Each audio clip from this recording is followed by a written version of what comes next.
So Emmanuel is asking, why do many so-called evangelical churches support LGBTQ? Hey, Emmanuel. Thanks for asking. We do take these questions very seriously, but when it comes to questions like this about other churches, I honestly don't know what evangelical churches are doing with regard to LGBTQ and why some might be supporting, what that support looks like, and what the reasoning is. So yeah, you have to go ask them. Um, but I think overall Christianity as a whole does have to do some soul searching with regard to how we are responding to, engaging with, interacting with the LGBTQ community.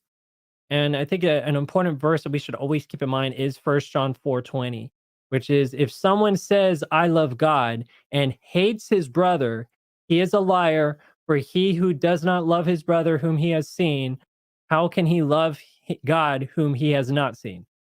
So, so the big question here is then, okay, what does love look like? What does it mean to love someone in the LGBTQ community? And I'm not here to prescribe what it looks like.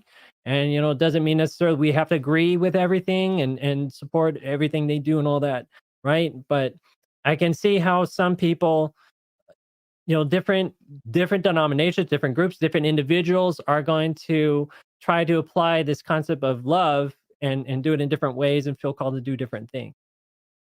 And if they're following a conscience and trying to do what they think God would do, I don't think that could be held against them. And in reality, I think on Judgment Day, there's going to be a lot of shocked and surprised Christians, people who think they're saved, they think they know Jesus, they think they've been serving Jesus, and going to be realizing that they didn't have true love in their heart. They really didn't have true faith. They didn't have true love. They weren't bearing the fruits that God wanted them to bear. And this is Christ's message to them. And it's sad. I pray this doesn't happen to me. I pray it wouldn't happen to anybody. But Jesus warns this is going to happen to many. Matthew 7:21-23. He says, "Not everyone who says to me, Lord, Lord," so someone who claims God is their God, shall enter the kingdom of heaven, but he who does the will of my Father in heaven. Many will say to me in that day, Lord, Lord, have we not prophesied in your name, cast out demons in your name, done wonders in your name? And I will declare to them, I never knew you. Depart from me, you who practice lawlessness. So I think there's going to be a lot of shocked people, and it could be anybody, right? But we should always be searching deep within what is truly the loving thing. What would God really want us to be doing?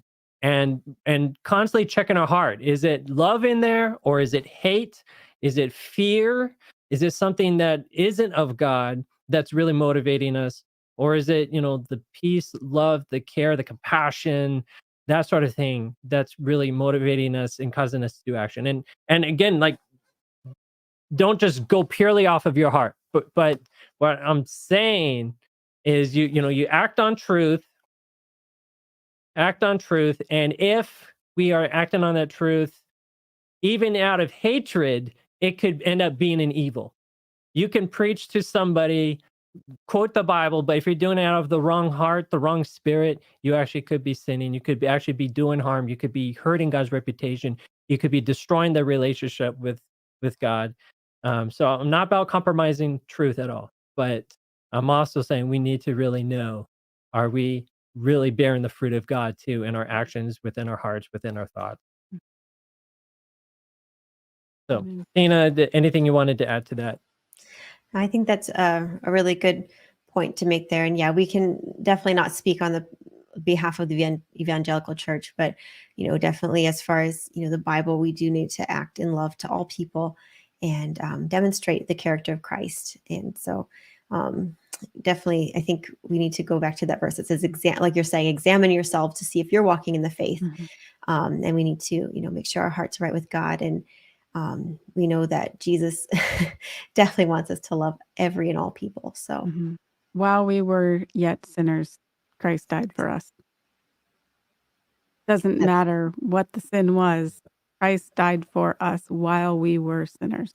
So that is true for anyone and everyone, regardless of the type of sin.